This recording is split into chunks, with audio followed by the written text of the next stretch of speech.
Anda kembali bersama kami di Lansok. Ini adalah segmen terakhir masih membahas mengenai bahaya vaping. Nah dokter, kalau kita lihat ternyata memang sangat berbahaya dan sama seperti sebenarnya rokok konvensional itu sendiri. Tapi kita tahu tadi dokter sudah sampaikan bahwa vaping itu sendiri masih masuk dalam kategori alat elektronik ya untuk masuk ke Indonesia. Apakah selama ini memang pemerintah kurang awas terhadap bahaya dan dampak resiko negatif dari vaping ini sendiri, kemudian jadi membiarkan masuk dengan alasan bahwa ini adalah barang elektronik begitu? Iya. Jadi sebenarnya kalau alat ini masuk sebagai diperkenalkan masuk ke Indonesia sebagai barang-barang yang bersifat konsumtif untuk medical treatment berhenti merokok, kemungkinan dia barangnya nggak akan bisa masuk, karena kan harus melewati Departemen Kesehatan Depkes sebagai media, dan itu butuh izin dari Badan POM ya. Tapi karena dia masuk sebagai barang elektronik, electronic device, maka dia segera masuk ke Indonesia dengan begitu mudahnya ya, dan dijual bebas sekarang ini. Nah masalahnya yang jadi perhatian adalah saya masih kurang paham bagaimana cairannya itu ada.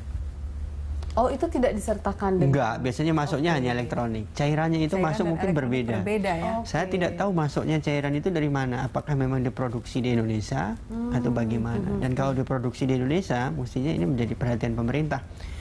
Apakah barang ini izin produksinya ada, barang ini legal, saya rasa mesti diperhatikan. Itu tidak dijual di semacam apotik atau... Enggak juga ya dok ya? Kan kalau saya lihat yang menjual di toko-toko elektronik atau bahkan di kafe-kafe khusus. Sekarang banyak kafe vaping ya.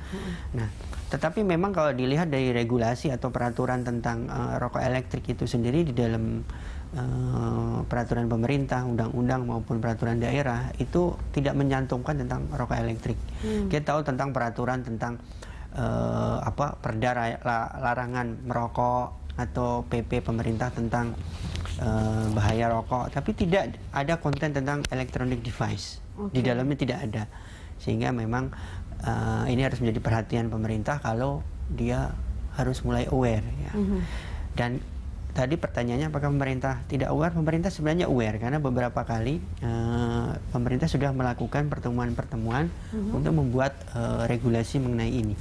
Saya sendiri pribadi sudah diundang beberapa kali oleh kementerian membahas tentang bagaimana bahayanya dari sisi ilmiah kedokteran dari vaping ini untuk memberi masukan terkait regulasinya ya. Itu tahun lalu sudah dimulai, tahun ini juga ada pertemuan.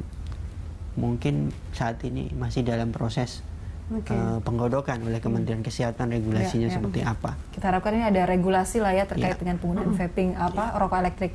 Kemudian dok, terakhir saran terbaik dokter buat para pengguna perokok yang tadi konvensional kemudian beralih ke rokok elektrik ini, apa yang sebaiknya mereka bisa lakukan? Satu, yang jelas apabila rokok konvensional Anda berhenti dan menggunakan vaping, kalau tujuannya untuk menghentikan berhenti merokok, maka begitu Anda berhenti merokok konvensional, berhenti pula lah harusnya vaping Anda.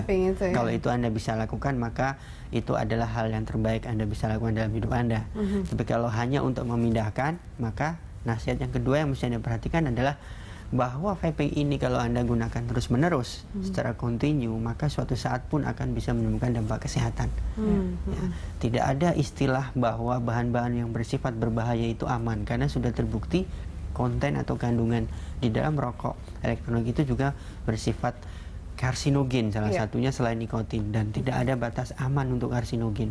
Risiko terjadinya kanker suatu saat juga bisa muncul. Itu hanya membuat Anda menabung potensi-potensi sakit dalam tubuh Anda sendiri begitu ya.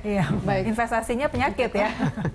Udah ngabisin duit juga ya. Mudah-mudahan ini bisa menjadi referensi juga buat pemirsa yang menyaksikan Lansok hari ini, Dora ya. Dan demikianlah pemirsa Lansok hari ini. Anda bisa mengirimkan informasi dan saran kepada kami lewat email di news@berita1.tv, atau Anda bisa follow kami via Twitter, Facebook, dan YouTube. Nantikan Lansok setiap harinya pukul 13 hingga 14 waktu Indonesia Barat. Terima kasih dan sampai jumpa.